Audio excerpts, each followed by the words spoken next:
Hello, this is के M S sir. हम पढ़ रहे हैं चैप्टर हेलो एल्केन और हेलो एरीन्स, और इस पार्ट के अंदर हम आज देखेंगे हेलो एरीन्स के रासायनिक गुण, मतलब chemical properties of hello arenes. पिछले लेक्चर के अंदर हमने हेलो एरीन्स को बनाना सीखा। आज हम हेलो एरीन्स के रासायनिक गुण के बारे में बात करेंगे। और जब हम हेलो एरीन्स के रासायनिक गुण की बात करते हैं तो सबसे पहला शब्द आता है हेलो एरीन्स की नाभिक स्नेही प्रतिस्थापन अभिक्रिया, मतलब न्यूक्लियोफिलिक सब्स्टिट्यूशन रिएक्शन। क्या होती है ये? तो देखिए, आपको सबसे पहला शब्द दिखाई दे रहा है नाभिक स्नेही प्रतिस्थापन अभिक्रिया। मतलब ये नाभिक स्नेही क्या है? तो नाभिक स्नेही का मतलब मैं आपको बता दूं, जैसे हमारे पास वे एलिमेंट या वे स्पीसीज होती हैं, वे स्पीसीज जिनके पास इलेक्ट्रॉन की एक्सिस अमाउंट होती है, जिनके पास ज्यादा इलेक्ट्रॉन हो, वो एलिमेंट या स्पीसीज न्यूक्लियोफिलिक यानी कि नाभिक स्नेही की तरह काम करते हैं। जैसे देखो OH, आपको पता है ऑक्सीजन के पास 1 2 3 4 5 6 इस तरीके से लोन पेयर होते हैं ये, तो इसके पास एक्स्ट्रा इलेक्ट्रॉन है देखो, तो इसका मतलब ये न्यूक्लियोफाइल है, मतलब नाभिक स्नेही है। मतलब आप इतना ध्यान रख सकते हो, जैसे हमारे पास OH हो गया और हेलोजन जैसे फ्लोरीन, क्लोरीन, ब्रोमीन, आयोडीन आदि आदि, ये जो इस तरीके से की जो स्पीसीज हैं, ये सब माइनस में ये जो होती हैं, ये सब न्यूक्लियोफाइल की तरह नाभिक स्नेही के रूप में काम करती हैं। अब होगा क्या, यहाँ पे हमें जानना है हेलो एरीन्स की नाभिक स्नेही प्रतिस्थापन अभिक्रिया। मतलब सबसे पहले हम हेलो एरीन्स को बना लेते हैं। हेलो का मतलब होता है जैसे कोई हेलोजन, जैसे FCl मान लो हमने यहाँ पे Cl ले लिया, और एरीन का मतलब है इस तरीके से, ये बेंजीन रिंग है। मतलब कि बेंजीन रिंग पर आकर के अगर कोई हेलोजन जुड़ता है तो उस चीज को कहते हैं हेलो एरीन, ऐसी यौगिक को हेलो एरीन कहते हैं। अब यहां पर हेलो एरीन की हमें कैसी रिएक्शन करानी है? नाभिक स्नेही प्रतिस्थापन अभिक्रिया। मतलब कोई नाभिक स्नेही उठा लो, जैसे OH माइनस का अच्छा सा एग्जाम्पल हम ले सकते हैं, KOH ले सकते हैं, या दूसरा एग्जाम्पल हम NaOH ले सकते हैं। इस तरीके से कोई सा भी हम एग्जाम्पल ले सकते हैं। ये नाभिक रागी है, इनके पास जो OH है वो क्या है बच्चों? नाभिक रागी है। मान लो हमने NaOH ले लिया, तो नाभिक रागी कौन सा है? NaOH के अंदर OH। तो अब क्या होना चाहिए कि जो OH है वो Cl को हटा दे, और हटा करके देखो यहां पे क्या हो जाए, यहां पे OH खुद जुड़ जाए। तो इस तरीके की रिएक्शन को हम कहेंगे नाभिक स्नेही प्रतिस्थापन अभिक्रिया। मतलब इसके अंदर ये जो OH है ये नाभिक रागी है या नाभिक स्नेही है, और इसमें जो क्लोरीन है ये भी नाभिक स्नेही है। मतलब एक नाभिक स्नेही दूसरे नाभिक स्नेही को प्रतिस्थापित कर दे। देखो OH जो है वो Cl को प्रतिस्थापित कर गया, और OH आके वहां पे खुद लग गया। तो एक नाभिक रागी अगर दूसरे नाभिक स्नेही को, एक नाभिक स्नेही दूसरे नाभिक स्नेही को अगर प्रतिस्थापित कर देता है, तो ऐसी रिएक्शन को कहते हैं नाभिक स्नेही प्रतिस्थापन अभिक्रिया। मतलब वे रासायनिक अभिक्रिया जिसमें कोई नाभिक रागी किसी अन्य नाभिक रागी को प्रतिस्थापित कर देता है, तो ऐसी अभिक्रिया नाभिक स्नेही प्रतिस्थापन अभिक्रिया कहलाती है। जैसे कि ये हम एग्जाम्पल दे तो सकते हैं, लेकिन आप क्या सोचते हैं कि जो OH है ये नाभिक रागी है, नाभिक स्नेही है, दोनों में से कोई सा भी शब्द यूज कर सकते हैं हम। तो OH जो है वो Cl को हटा देगा और OH वहां पे खुद जुड़ जाएगा। ऐसा क्या आसानी से हो सकता है? नहीं। रिएक्शन तो ये हो जाएगी, लेकिन ये रिएक्शन आसानी से नहीं होती। सबसे पहला सवाल ही हमारे पास ये आता है पेपर में कि हेलो एरीन्स जो होते हैं, हेलो एल्केन तो नाभिक स्नेही प्रतिस्थापन अभिक्रिया आसानी से दे देते हैं, लेकिन जो हेलो एरीन्स होते हैं वो नाभिक स्नेही प्रतिस्थापन अभिक्रिया आसानी से नहीं देते हैं। क्यों? यही सबसे पहला सवाल हो गया यहाँ पे क्रिएट। तो चलिए देखिए, इस सवाल का जो जवाब है वो आपको सबसे अच्छी बात तो तब जवाब दे पाएंगे आप, आपको अनुनाद के बारे में कुछ जानकारी होना चाहिए। सबसे पहली बात, इसके 2-3 रीजन मुख्य रूप से हैं। मतलब ये जो नाभिक स्नेही प्रतिस्थापन अभिक्रिया है, ये हेलो एरीन क्यों नहीं देते आसानी से? ये रिएक्शन हम देख रहे हैं कि OH इसे हटा देगा, लेकिन ये आसानी से नहीं होगी। क्यों नहीं होगी आसानी से? ये सवाल है। तो पहली बात तो देखो, इसका कारण है अनुनाद। नंबर 2, ये जो हेलोजन परमाणु है वो डबल बॉन्ड से जुड़ा है और sp2 संकृत कार्बन परमाणु से जुड़ा है। ये इसके मुख्य रीजन है जो आप लिखोगे। तो समझो अनुनाद क्या होता है। अनुनाद का मतलब जहां पर भी अनुनाद होगा, देखो अनुनाद वहां पर पाया जा सकता है। क्लोरीन होता है, क्लोरीन के पास आपको पता है लोन पेयर होते हैं, और यहां पर लोन पेयर है क्लोरीन पे, फिर आगे देखो सिंगल बॉन्ड है, और फिर आगे है हमारे पास डबल बॉन्ड। अब मतलब इस तरीके की स्ट्रक्चर है, समझो एक बार जरा, इस तरीके की स्ट्रक्चर है। यहां पर हमारे पास क्लोरीन है, क्लोरीन के पास आपको पता है ये संरचना होती है क्लोरीन की। ध्यान रखना, अनुनाद का मतलब होता है अगर कहीं पे लोन पेयर आ रहे हैं, फिर सिंगल बॉन्ड आ जाए और फिर डबल बॉन्ड आ जाए तो वहां पर अनुनाद हो जाता है। अनुनाद की कई सारी शर्तें हैं, सिंगल बॉन्ड, डबल बॉन्ड आ जाए, फिर सिंगल बॉन्ड आ जाए, फिर डबल बॉन्ड आ जाए तो भी अनुनाद हो जाएगा वहां पर। और अगर कहीं पर लोन पेयर हो जाए, 4 शर्तें हो सकती हैं अनुनाद की, लेकिन हम यहाँ पे ये बात कर रहे हैं फिलहाल लोन पेयर है यहाँ पर, फिर सिंगल बॉन्ड है, फिर डबल बॉन्ड है। देखो क्लोरीन के पास लोन पेयर है, फिर सिंगल बॉन्ड है और इस वाले कार्बन पर फिर डबल बॉन्ड है, तो यहाँ पे अनुनाद होगा। और यहाँ पर जो रेजोनेंस इफेक्ट लगेगा, मतलब रेजोनेंस इफेक्ट आप जानते हो, होप सो, तो ये जो क्लोरीन के पास 6 इलेक्ट्रॉन है, ये क्लोरीन अपने इलेक्ट्रॉन यहाँ पे डोनेट करेगा, मतलब अनुनाद की वजह से कुछ इस तरीके की स्ट्रक्चर बनेगी कि यहाँ पे डबल बॉन्ड जनरेट हो जाएगा और ये जो इलेक्ट्रॉन है वो आगे भागना शुरू कर देंगे। तो इस चीज को हम कहते हैं, इसी चीज को हम कहते हैं अनुनाद। अब यहाँ पे अगर आपको अनुनाद समझना है तो यहाँ पे तो डिटेल नहीं कर सकते, आपको अनुनाद आना चाहिए, तो यहाँ पे थोड़ी सी जानकारी आप क्या लिखेंगे पेपर में कि देखो हेलोएरीन जो होता है वो नाभिक स्नेही प्रतिस्थापन अभिक्रिया कठिनाई से क्यों देता है, क्योंकि एक तो इसमें अनुनाद पाया जाता है, और ध्यान रखना जहां पर भी अनुनाद पाया जाएगा वो चीज ज्यादा स्थायी हो जाती है, स्टेबल हो जाती है, मजबूत हो जाती है। अब बताओ जब यहाँ पे अनुनाद पाया जा रहा है तो जैसे हम NaOH की रिएक्शन अब करा दें तो जो OH है अब क्या वो क्लोरीन को आसानी से प्रतिस्थापित कर पाएगा। पहले क्लोरीन अगर यहाँ पे मान लो अनुनाद नहीं होता तो यहाँ पे डबल बॉन्ड भी नहीं होता, और जब यहाँ पे अनुनाद है मतलब डबल बॉन्ड है तो ये चीज स्थायी हो गया। अब बोलो ये OH जो है क्या इस क्लोरीन को आसानी से हटा पाएगा, क्यों, क्योंकि ये तो क्लोरीन स्टेबल चीज है, एक क्लोरीन जो है वो अनुनाद कर रही है, इसका मतलब ये स्थायी है, और स्थायी चीज का मतलब मजबूत है। उस मजबूती को किसी भी चीज के द्वारा, एक चीज के द्वारा दूसरी मजबूत चीज को प्रतिस्थापित करना इतना आसान नहीं होता। एक रीजन तो ये हो गया, मतलब आप लिखेंगे कि हेलोएरीन के अंदर अनुनाद पाया जाता है जिसके कारण वो ज्यादा स्थायी होती है, और उसमें जो इसीलिए वो ज्यादा स्थायी होती है, इसीलिए उसमें OH ग्रुप या किसी नाभिक रागी के द्वारा उसके नाभिक रागी को हटाना आसान नहीं होता, इसीलिए रिएक्शन आसानी से नहीं होती। एक कारण तो ये बन गया। दूसरी बात आप बताएंगे, देखो अगर यहाँ पे सिंगल बॉन्ड होता तो ये जो OH है इससे छीन सकता था आसानी से। दूसरा यहाँ पे डबल बॉन्ड जनरेट हो रहा है, तो जो डबल बॉन्ड जनरेट हो गया, अब क्लोरीन मतलब डबल बॉन्ड से जुड़ गया तो वो ज्यादा मजबूती से जुड़ रहा है। अब इस OH को, इस क्लोरीन को हटाना, OH के द्वारा इस क्लोरीन को हटाना इतना आसान नहीं, क्योंकि क्लोरीन डबल बॉन्ड से जुड़ गया, और ये जहां डबल बॉन्ड होता है वहां पे sp2 हाइब्रिडाइजेशन होता है। ये 2 जानकारी आप पेपर में लिखेंगे। एक बार फिर से बात करते हैं हम, पेपर में आया आपके कि हेलोएरीन जो होते हैं वो नाभिक स्नेही प्रतिस्थापन अभिक्रिया कठिनाई से देते हैं, मतलब आसानी से क्यों नहीं देते। तो आप क्या बताओगे कि हेलोएरीन के अंदर अनुनाद पाया जाता है जिसके कारण वो स्थायी संरचना होती है और वहां पर आंशिक रूप से डबल बॉन्ड बन जाता है, जिसके कारण जो नाभिक रागी है वो हेलोएरीन के नाभिक रागी को आसानी से प्रतिस्थापित नहीं कर पाता और ये sp2 संक्रित होता है। इसीलिए हेलोएरीन की नाभिक स्नेही प्रतिस्थापन अभिक्रिया आसानी से नहीं होती। अगर आप पे अनुनाद आता है तो आप अनुनादिक संरचना भी इसकी पेपर में यहाँ पे बना करके आ सकते हैं।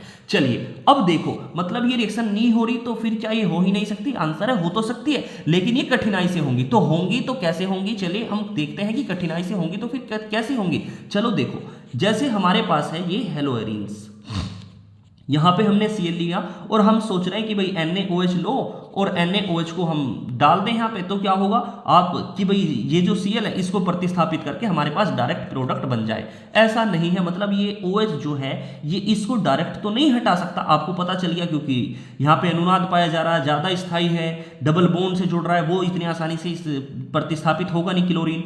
तो यहाँ पे हम क्या करेंगे, हम इसे गर्म करते हैं और एक्सपेरिमेंटली ऐसा देखा गया कि इस रिएक्शन को जब हेलोएरीन को गर्म कराया गया NaOH के साथ तो 623 केल्विन टेम्परेचर लगाया और 300 ATM दाब लगाया, तब जाके ये रिएक्शन हुई और तब जाके हमारे पास प्रोडक्ट बना। तो क्या होगा, देखो जब अगर इस हेलोएरीन को हम लें और NaOH के साथ गर्म कर दें, कितने टेम्परेचर पर हमने एक्सपेरिमेंट करके देखा, 623 केल्विन पे और 300 ATM दाब लगाया, तो होगा क्या इस केस में, देखो जो H है वो Cl को लेके निकल जाता है बच्चों। NaOH में क्या पाया जा रहा है, लास्ट में H पॉजिटिव होता है, आपको पता है पॉजिटिव निगेटिव चीज पास पास नहीं रह सकती, वो रिएक्ट कर लेती है, तो H जो है वो Cl को लेके निकल जाता है। देखो HCl को लेके निकल गया, अब इधर क्या बच गया ONa, तो ये जो ONa है ये यहाँ पे आके जुड़ गया। अब कोई रिएक्शन होती है उसे आगे बढ़ाने के लिए हम पानी डालते हैं, ध्यान रखना पानी का सूत्र होता है HOH। अब होगा क्या, Na पॉजिटिव होता है और OH जो है निगेटिव होता है, मतलब Na जो है वो OH को लेके चला गया और NaOH बाहर निकल गया। पॉजिटिव निगेटिव चीज पास पास होते हैं, एकदम रिएक्शन कर लेती है। अब ये जो H है ये ऑक्सीजन निगेटिव है, इस निगेटिव पे अटैक कर गया, मतलब देखो क्या बना हमारे पास, देखिए OH अब बना हमारे पास, मतलब ये जो रिएक्शन थी वो डायरेक्ट OHCl को नहीं हटा पा रहा, बल्कि गर्म कर रहे हैं, फिर सोडियम फिनोक्साइड बनता है, इसका नाम होता है सोडियम, और ये फेरिल ग्रुप है और ये ऑक्सीजन जुड़ रहा है, मतलब सोडियम फिनोक्साइड बना, और उसके बाद वाटर डाल सकते हैं, फिर ये रिएक्शन होगी, तब जाके हमारे पास इतनी कठिनाई के द्वारा, मतलब इतना हमें काम करना पड़ेगा, तब जाके हमारा प्रतिस्थापन हो पाएगा। अब ध्यान रखना इस चीज का। अब ध्यान रखो, अगर हम यहाँ पे क्या कर रहे हैं बच्चों, दूसरा केस, पहला एग्जाम्पल हो गया नाभिक स्नेही प्रतिस्थापन अभिक्रिया का, आपको दूसरा एग्जाम्पल क्या देना है, देखो हम या तो 3 बॉन्ड बना सकते हैं, आपने सीख रखा है पिछले लेक्चर में, या फिर हम इस तरीके से गोला भी बना सकते हैं। अब देखो अगर मैं यहाँ पे क्या कर दूं, आप इतनी बात ध्यान रखें, अगर हमारे पास कोई ग्रुप है, देखो जैसे ये ग्रुप है और ग्रुप के जो पास वाली लोकेशन होती है, जैसे ये लोकेशन उन्हें कहते हैं ऑर्थो, और अगली लोकेशन को कहते हैं बच्चों मेटा, और अगली लोकेशन को कहते हैं पैरा, ठीक है। तो क्या होगा, अगर मैं यहाँ पे मान लो मेटा लोकेशन पर NO2 ग्रुप, पैरा लोकेशन पर NO2 ग्रुप लगा दूं, और फिर मैं सोचता हूं कि अब NaOH के साथ रिएक्शन करा दूं, तो अब देखो ये जो NO2 ग्रुप है ये क्या काम करेगा, ये जो NO2 ग्रुप होगा ये इस रिंग के जो इलेक्ट्रॉन होंगे उन्हें NO2- ग्रुप होता है, अपने प्रेरणिक प्रभाव की वीडियो में मैंने आपको बताया था, तो ये इस इलेक्ट्रॉन को अपनी तरफ खींचेगा, मतलब जो डबल बॉन्ड यहाँ पे जनरेट हो रहा है, तो उस डबल बॉन्ड वाले जो इलेक्ट्रॉन है ये -I ग्रुप है, ये क्या काम करता है कि ये इसके डबल बॉन्ड के इलेक्ट्रॉन को अपनी तरफ खींच लेगा। जब ये अपनी तरफ खींच लेगा तो क्लोरीन जो है वो केवल एक बॉन्ड से जुड़ा रह जाएगा, मतलब अब उसकी ताकत क्लोरीन की कम हो गई, अब उसे OH जो वो आसानी से हटा सकता है। तो इस रिएक्शन में हमने NO2 ग्रुप लगाया पैरा पोजीशन पर और फिर हमने गर्म किया, तो हमने एक्सपेरिमेंट में देखा कि ये रिएक्शन लगभग केवल 443 केल्विन टेम्परेचर पर हो गई, और देखो क्या होगा, ये जो H है वो Cl को लेके चला गया, और देखो क्या बन गया ONA, फिर से इसी तरीके का प्रोडक्ट आप बनाएंगे, ये नाम बन गया सोडियम फिनोक्साइड। फिर आप वाटर भी डाल सकते हैं जो आपका मन करे, HCl भी डाल सकते हैं। Na पॉजिटिव होता है, OH निगेटिव होता है, पॉजिटिव निगेटिव चीज बाहर निकल जाती है, ऑक्सीजन निगेटिव बच गया, H पॉजिटिव बच गया, वो इस पे अटैक कर जाएगा। इस तरीके से देखो क्या बना हमारे पास OH, मतलब अब जा करके ये जो नाभिक रागी है पूरी तरीके से वो इस पे प्रतिस्थापित करके Cl हट गया, और देखो हमारे पास लास्ट में क्या प्रोडक्ट बना, OH जो है वो यहाँ पे अटैक कर गया। अब पहले ज्यादा टेम्परेचर देना पड़ रहा था, अब कम देना पड़ रहा है, क्यों, क्योंकि आप बताएंगे कि ये NO2- ग्रुप होता है, और जिसकी वजह से वो इलेक्ट्रॉन को अपनी तरफ खींचता है, जिससे क्लोरीन के पास सिंगल बॉन्ड रह जाता है और इसे हटाना आसान हो जाता है नाभिक रागी के द्वारा। मतलब जो पेपर में आएंगी नाभिक स्नेही प्रतिस्थापन अभिक्रिया, तो आप ये बताएंगे कि वो कठिनाई से क्यों होती है, आपने कारण बता दिया, और वो कहेगा कि नाभिक स्नेही प्रतिस्थापन अभिक्रियाओं के उदाहरण दीजिए हेलोएरिन की, तो आप पहले ये देंगे फिर ये देंगे। अब हम क्या कर रहे हैं, तीसरा एग्जाम्पल देखिए जरा, इस बार हमने क्या किया, हेलोएरिन ऐसा ही है, हमने NO2 और पैरा पर तो है ही, हमने NO2 यहां पर भी लगा दिया ऑर्थो पर, और फिर हमने रिएक्शन कराया बच्चों NaOH के साथ। अब आप क्या सोच रहे हैं, देखो क्लोरीन यहाँ पे जो इलेक्ट्रोनेगेटिविटी थी उसके इलेक्ट्रॉन को इस बार इसने भी खींच लिया, NO2 ये भी खींच रहा है अपनी तरफ और ये भी खींच रहा है, जिसकी वजह से वो बॉन्ड के जो इलेक्ट्रॉन थे वो पूरी तरीके से यहाँ पे चले जाएंगे। मतलब अब ये जो इसकी स्टेबिलिटी को, ये यहाँ पे जो स्टेबिलिटी है इसकी बॉन्ड की वो कम हो गया, जिसकी वजह से OH जो है वो थोड़ा और आसानी से हटा देगा। तो एक्सपेरिमेंटली हमने देखा कि ये रिएक्शन 368 केल्विन पर हो सकती है। तो क्या अब आप इस रिएक्शन को करा पाएंगे, बोलो क्या होगा, H जो है वो ले गया किसको, Cl को, HCl लेके निकल गया, और यहाँ पे क्या बन गया ONA, और वो ONA यहाँ पे आ गया, इसका नाम क्या होता है, Na का मतलब सोडियम, और इस ग्रुप के लिए यूज करते हैं फेन, और इसका मतलब ऑक्साइड, मतलब सोडियम फिनॉक्साइड बना। अब क्या डालेंगे, HOH डाल सकते हैं। अब Na पॉजिटिव होता है और OH निगेटिव होता है, वो आपस में रिएक्ट करके बाहर निकल के माइनस का चिन्ह लगाओ, नीचे लिखो, और OH बन गया हमारे पास। इस तरीके से देखो ये बन गया, फिनोल नाम होता है इसका, जिस अगर बेंजीन रिंग पे OH जुड़ जाए तो ये फिनोल है।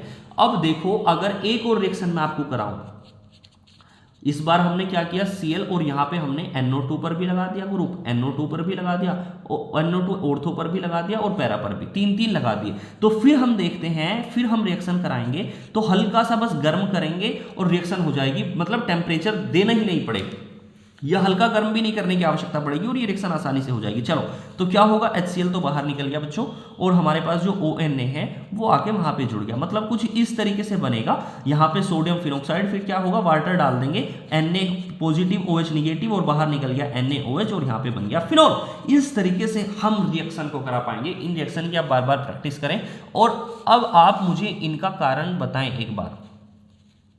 बोलो, सवाल क्या है हमारे पास कि हेलोअरीन नाभिक स्नेही प्रतिस्थापन अभिक्रिया कठिनाई से देते हैं, क्यों? आप बोलने की कोशिश करिए खुद से। बोलो, क्यों कठिनाई से देते हैं? क्यों? तो आप क्या बताओगे? क्योंकि हेलोअरीन में अनुनाद पाया जाता है, जिसके कारण वह ज्यादा स्थायी होती है, और उसमें पार्श्व रूप, आंशिक रूप से डबल बॉन्ड पाया जाता है, जिसके कारण आने वाला जो नाभिक रागी होता है वो उसको, हेलोअरीन के नाभिक रागी को आसानी से प्रतिस्थापित नहीं कर पाता, और ये sp2 संक्रित होता है, इसीलिए ये कठिनाई से होती है। और उसके बाद आप ये सारे चीजें ध्यान रखोगे। अगर वो रिएक्शन कठिनाई से हो रही है तो फिर कैसे होती है? तो पहली रिएक्शन में हम इस तरीके से करेंगे, ये दूसरी रिएक्शन थी, फिर थर्ड रिएक्शन था, और उसके बाद हमारा फोर्थ रिएक्शन था। अगर हम ध्यान रखें, बस इतनी बात ध्यान रखें, अगर हम -I ग्रुप लगा देते हैं, पहले कोई ग्रुप नहीं है तो वो ज्यादा टेम्परेचर पे होगी। अगर हमने ऑर्थो लोकेशन पे देखो एक ग्रुप लगाया तो टेम्परेचर घट गया। अगर हम दो -I ग्रुप लगा रहे हैं, टेम्परेचर और घट गया। अगर हम 3 -I ग्रुप लगा रहे हो तो टेम्परेचर और ज्यादा घट जाएगा। वो पेपर में आपसे ये भी पूछ सकता है एग्जाम्पल के तौर पर कि कौन सी रिएक्शन आसानी से होगी, तो ध्यान रखेंगे जिसमें ज्यादा NO2 ग्रुप मिल रहे हैं वो ज्यादा आसानी से होगी, क्योंकि वो आसान कर रहे हैं इसकी सिचुएशन को। चलिए, अब हमने न्यूक्लियोफिलिक सब्स्टिट्यूशन रिएक्शन तो देख लिया। हम बात करेंगे अब इलेक्ट्रोफिलिक सब्स्टिट्यूशन की, मतलब इलेक्ट्रॉन स्नेही प्रतिस्थापन। आप इतनी बात ध्यान रखें, देखो हमारे पास जो हेलोअरीन होती है,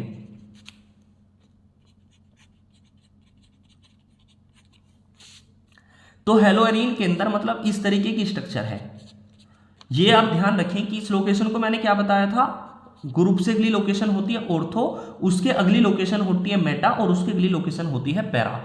एक बात तो आपको ये ध्यान रखनी है कि ऑर्थो ये है, मेटा ये है, और पैरा ये है। और एक बात आपको ये ध्यान रखनी है कि जब अनुनाद हम करते हैं तो अनुनाद की वजह से आप पे अनुनाद संरचना आती होंगी, तो आपको पता होगा जब हम अनुनाद करते हैं तो अनुनाद के कारण इसकी ऑर्थो लोकेशन पर और पैरा लोकेशन पर निगेटिव चार्ज आता है। मतलब ये ऑर्थो, ये पैरा, फिर ऑर्थो। मतलब अनुनाद का मतलब होता है उसके अंदर की जानकारी लेना, उसकी एक्सरे करना एक तरीके से।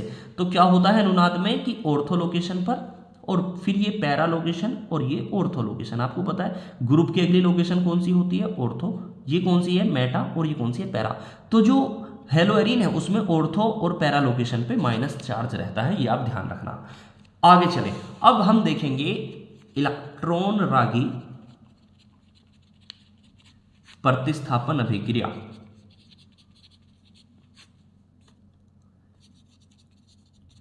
Electrophilic substitution reaction.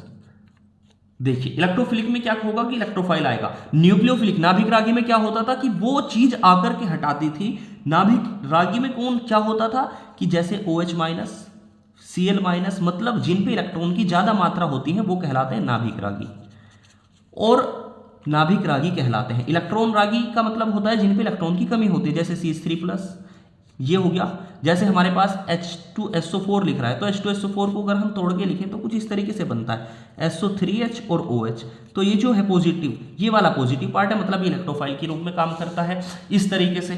तो जो चीजें पॉजिटिव हैं खास तौर से, जिन पे इलेक्ट्रॉन की कमी है, वो तो होती है इलेक्ट्रॉन रागी स्पीसीज, और जिन पे इलेक्ट्रॉन की ज्यादा अमाउंट होती है वो होती है नाभिक रागी। तो वहां पे कौन हटाता था, प्रतिस्थापन कौन करता था, जिन पे इलेक्ट्रॉन की ज्यादा मात्रा होती थी। इस बार कौन करेगा प्रतिस्थापन, जिन पे इलेक्ट्रॉन की कम मात्रा होगी। चलो देखते हैं, जैसे हमारे पास लिखा हुआ है, ये हमने लिया हेलोअरीन को, और इस बार हमने रिएक्शन करा दी जैसे नाइट्रिक अम्ल के साथ रिएक्शन करा रहे हैं। नाइट्रिक अम्ल का फॉर्मूला होता है HNO3। इसको अगर हम तोड़ के लिखें तो कुछ इस तरीके से लिख सकते हैं NO2, और इधर मैंने लिख दिया OH। अब आपको पता होना चाहिए OH तो न्यूक्लियोफाइल है, और ये क्या है फिर NO2 जो होगा वो इलेक्ट्रोफाइल के रूप में काम करेगा, मतलब पॉजिटिव स्पीसीज। इलेक्ट्रॉन रागी अभिक्रिया का मतलब ही ये होता है कि वो इलेक्ट्रॉन जो है जिसपे इलेक्ट्रॉन की कमी होती है। अब देखो, अब उसके पास चॉइस है, ये क्या है हमारा NO2 पॉजिटिव बच्चों, इलेक्ट्रॉन रागी।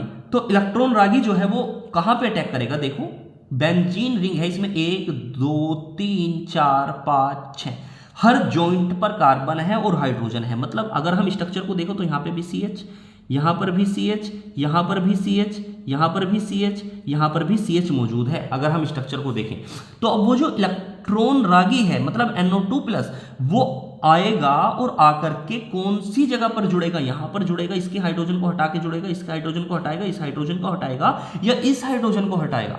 तो अभी आपने क्या देखा कि ये जो हेलोरीन है इसमें ऑर्थो और पैरा लोकेशन पर थोड़ा सा निगेटिव चार्ज पाया जाता है अनुनाद के अंदर, हमने ये देखा। मतलब यहाँ पे निगेटिव है, यहाँ पे निगेटिव है और ये पैरा है, यहाँ पे निगेटिव है। तो बताओ कहाँ जुड़ सकता है? ये इलेक्ट्रॉन रागी तो पॉजिटिव होता है, तो पॉजिटिव चीज निगेटिव पे आके जुड़ना पसंद करेगी। मतलब वो या तो यहाँ पे जुड़ जाएगा ऑर्थो पे, या फिर वो पैरा पे जुड़ जाएगा, या ऑर्थो पैरा दोनों पे जुड़ जाएगा। किताबें कुछ कहती हैं कि ऑर्थो और पैरा अलग अलग थोड़ा थोड़ा मिक्सर बनता है, लेकिन ये ध्यान रखना मेटा पे तो नहीं जुड़ेगा, क्योंकि पॉजिटिव चीज आके मेटा पे क्यों जुड़ेगी? क्योंकि मेटा पे अनुनादी संरचना में हमने देखा कोई निगेटिव चार्ज नहीं आता, वो इलेक्ट्रॉन रागी यानी पॉजिटिव चीज आके वहां जुड़ेगी जहां निगेटिव चार्ज होगा इसकी स्ट्रक्चर में। तो कहां पे जुड़ेगी देखो जरा।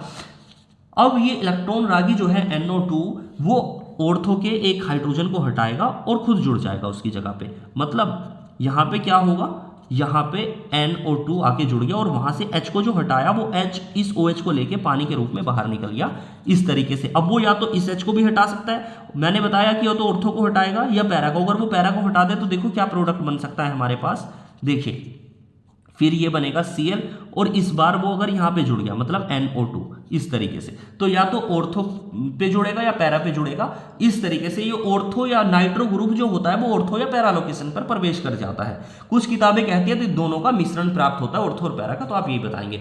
तो अगर ध्यान रखना हम नाइट्रिक अम्ल के साथ रिएक्शन कराते हैं तो इस चीज को कहते हैं नाइट्रीकरण।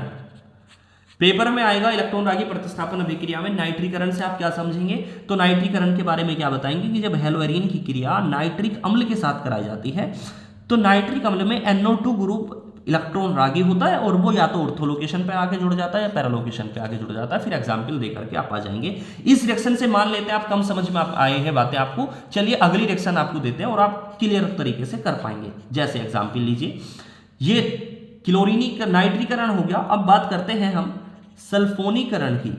सल्फोनीकरण का मतलब होता है सल्फ्यूरिक अम्ल के साथ क्रिया, मतलब H2SO4 के साथ क्रिया। ठीक है, तो ये हमने हेलोएरिन लिया। अब सल्फोनीकरण का मतलब H2SO4 के साथ क्रिया। H2SO4 को हम अगर देखें तो इस तरीके से लिख सकते हैं, देखो H2SO4 को हम ऐसे लिख सकते हैं, यहाँ पे SO3 कर लें, SO3H लिख दिया हमने और इधर OH लिख दिया। बोलो बात समझ में आई। अब SO3H जो होता है ये तो इलेक्ट्रॉन रागी के रूप में काम करेगा और ये नाभिक रागी के बच जाएगा। मतलब तो क्या होगा, ये पॉजिटिव। अब बोलो कहाँ पे जुड़ेगा भाई, ऑर्थो पे होते हैं निगेटिव चार्ज, या फिर पैरा पे होगा या फिर ऑर्थो पे होगा। तो वो क्या होगा, वो आके या तो यहाँ पे जुड़ जाएगा और वो आके या तो फिर यहाँ पर जुड़ जाएगा। जहां वो जुड़ेगा वहां से एक H निकलेगा और वो H जो है वो इस OH को लेके HOH मतलब पानी के रूप में बाहर निकल जाएगा इस तरीके से। HOH बाहर निकल गया पानी के रूप में, या तो जो चीज बाहर निकलती है इधर लिखो या उधर प्लस लगा के। अब SO3H कहाँ जुड़ेगा बोलो, Cl या तो यहाँ पे जुड़ गया SO3H प्लस कहाँ जुड़ सकता है, दूसरा मिक्सर क्या बन सकता है, ऑर्थो का। ऑर्थो बन चुका है, पैरा का बन सकता है इस तरीके से SO3H। आप लिखोगे सल्फोनीकरण में कि जब हेलोएरिन की क्रिया सल्फ्यूरिक अम्ल के साथ कराई जाती है तो सल्फोनिक ग्रुप जो होता है ये आकर के SO3H समूह ऑर्थो और पैरा लोकेशन पर आकर जुड़ जाता है। फिर आप एग्जाम्पल दे देंगे। चलो आगे चलते हैं। अब हमारे पास लिखा है जैसे हेलोजनीकरण। हेलोजनीकरण, तो हेलोजनीकरण का मतलब क्या होता है कि हेलोजन के साथ क्रिया, जैसे F2 ले लो, Cl2 ले लो इस तरीके से। अब बोलो क्या होगा, इस रिएक्शन को आप खुद करा के दिखाओ। बोलो कैसे कराएंगे रिएक्शन। 2 Cl है तो एक Cl यहाँ पे या तो ऑर्थो पे जुड़ जाएगा या फिर पैरा पे आके जुड़ जाएगा। जहां पे HCl आके जुड़ेगा मतलब इस तरीके से देखो, Cl या तो Cl यहाँ पे आके जुड़ गया और या फिर वो Cl कहाँ आकर जुड़ गया, पैरा पर। जहां Cl जुड़ेगा वहां से एक H निकलेगा और वो जो एक H निकलेगा वो एक Cl को लेके HCl के फॉर्म में बाहर हो गया। तो हेलोजनीकरण भी हो गया, सल्फोनीकरण भी हो गया और नाइट्रीकरण भी हो गया। अब अगली बात करते हैं हम, देखिए अगर हम रिएक्शन करा दें इसकी, हेलोएरिन ले रहे हैं हम इस तरीके से और हम रिएक्शन करा दें इस बार CH3Cl के साथ, मतलब एल्किल, CH3 का मतलब एल्किल और इसका मतलब हैलाइड। तो क्या होगा बताओ, कौन इलेक्ट्रॉन रागी इसके अंदर और कौन नाभिक रागी। बोलो, ये है ना इलेक्ट्रॉन रागी, आपको पता है CH3 तो निगेटिव होता है भाई, तो ये इलेक्ट्रॉन रागी होगा। तो क्या होगा बोलो, कहां पे जुड़ेगा इलेक्ट्रॉन रागी, देखो आके या तो ऑर्थो पे जुड़ गया या फिर कहां जुड़ सकता है बोलो, Cl पैरा पर जुड़ सकता है। इस तरीके से CH3 ग्रुप आ गए। अब जहां पे CH3 या तो यहां पे जुड़ेगा, यहां पे जहां पे भी जुड़ेगा वहां से H निकलेगा और वो H ले जाएगा Cl को, ये जो बच रहा है। तो इस तरीके से HCl बाहर निकल गया। ध्यान रखना कि इस रिएक्शन को हम कहते हैं फ्रीडल क्राफ्ट अभिक्रिया। पेपर के लिए बहुत इंपॉर्टेंट फ्रीडल क्राफ्ट अभिक्रिया, फ्रीडल क्राफ्ट अभिक्रिया। और ध्यान रखना ये जो रिएक्शन होती है वो एक AlCl3 की उपस्थिति में होती है। तो एरो के ऊपर आप इस निशान को लिख देंगे। मतलब फ्रीडल क्राफ्ट अभिक्रिया के बारे में आप क्या बताएंगे कि जब हेलोएरिन की क्रिया एल्किल हैलाइड के साथ कराई जाती है AlCl3 की उपस्थिति में, तो एल्किल ग्रुप ऑर्थो या पैरा लोकेशन पर आकर जुड़ जाता है। इस अभिक्रिया को फ्रीडल क्राफ्ट अभिक्रिया कहते हैं। इस रिएक्शन में देख हो चुके हैं। अब हम एक रिएक्शन और फेमस रिएक्शन है हमारे पास, उसकी बात कर लेते हैं, फिटिंग अभिक्रिया। फिटिंग अभिक्रिया किसकी रिएक्शन है ये? हेलोएरिन की। तो हेलोएरिन ले लेते हैं। देखो हेलोएरिन को हम चाहे तो ऐसे बना दें इस तरीके से, और हम चाहे तो इस तरीके से बना सकते हैं, वो आसानी होगी हमारे लिए, जैसा वैसा काम करेंगे। तो देखो फिटिंग रिएक्शन में क्या करेंगे, पेपर में फिटिंग रिएक्शन आएगी जब, तो ये हेलोएरिन ले लेंगे, एक हेलोएरिन इधर ली और एक और हेलोएरिन को आप ले लो इस तरीके से। और इसकी रिएक्शन जो है वो 2 सोडियम के अणुओं के साथ, 2 सोडियम के परमाणु के साथ रिएक्शन करा दो। और ये जो रिएक्शन है वो शुष्क ईथर की उपस्थिति में होगी। शुष्क ईथर की उपस्थिति में जब ये रिएक्शन होगी, मतलब क्या होगा, 2 हेलोएरिन की क्रिया सोडियम के 2 परमाणु के साथ कराते हैं तो शुष्क ईथर की उपस्थिति में, तो देखो क्या होगा, Na पॉजिटिव Cl निगेटिव, तो NaCl के साथ रिएक्शन करिए तो और क्या बाहर निकल गया हमारे पास 2NaCl। और देखो ये दोनों रिंग आपस में जुड़ जाएंगे इस तरीके से, इस तरीके से।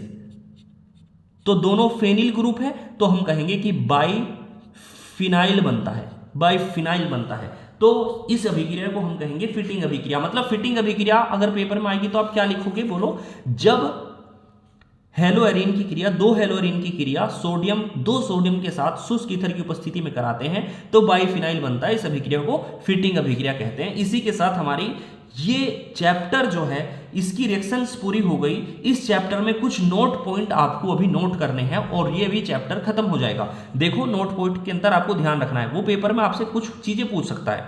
नोट, वो आपसे कुछ यूज पूछ सकता है, फ्रेओन का यूज पूछ लेगा वो आपसे, फ्रेओन क्या होती हैं, फ्रेओन का यूज क्या होता है, और साथ में आपसे पूछ सकता है वो क्लोरोफॉर्म क्या होता है।